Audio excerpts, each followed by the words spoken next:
Are violent computer games a bad influence? It's an issue that's been with us for years and which doesn't seem to have a clear-cut answer. In Europe, it's been in the news again recently following the release of an extremely gory game, Phantasmagoria. Of course, games producers aren't the only people under fire. There's an increasing amount of brutality in the movies and on TV. Even cartoons can be very vicious, though most people will agree that scenes like this that are mixed with humour are more acceptable. But what about games? When things die, we don't spurt blood, we make it a funny death. So everything, dogs explode into bones, things like that. You see the little eyes fly up in the air. It's all done as a joke.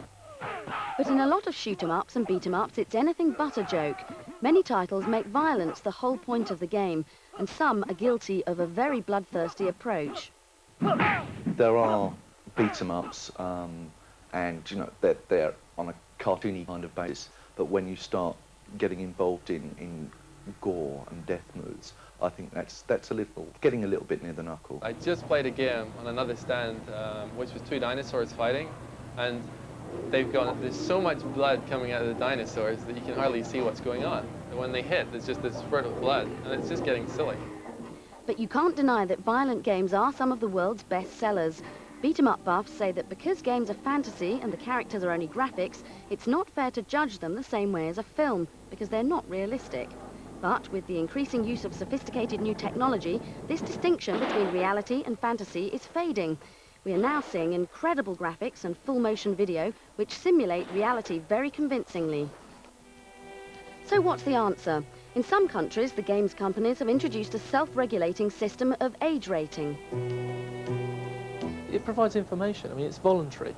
We choose to voluntarily code our games because it allows people to judge just on the shelf, look at the packaging. Is it suitable?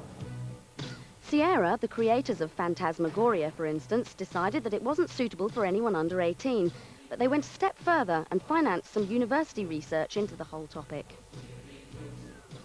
One thing they discovered is that nearly 90% of 13 and 14-year-olds have already watched an 18 certificate video, so it doesn't seem likely that an age certificate will stop young kids playing a violent game.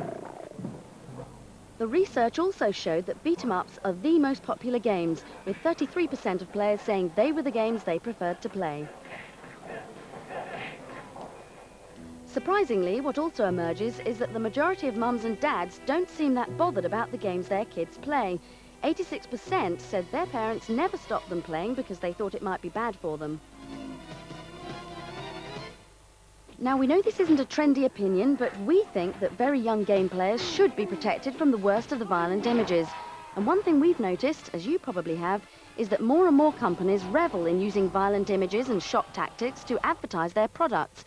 But what about the games themselves?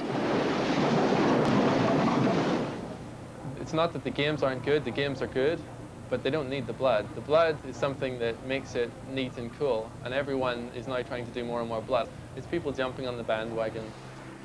The whole violence issue is not something that'll get resolved for some time yet, and it's clear from this research that it's not fair to put all the responsibility onto game companies, although it does seem questionable to use extreme violence to sell titles. But parents have got to play their part too and know what some of these titles are like, because one thing's certain, the trend for violent games is not going to go away.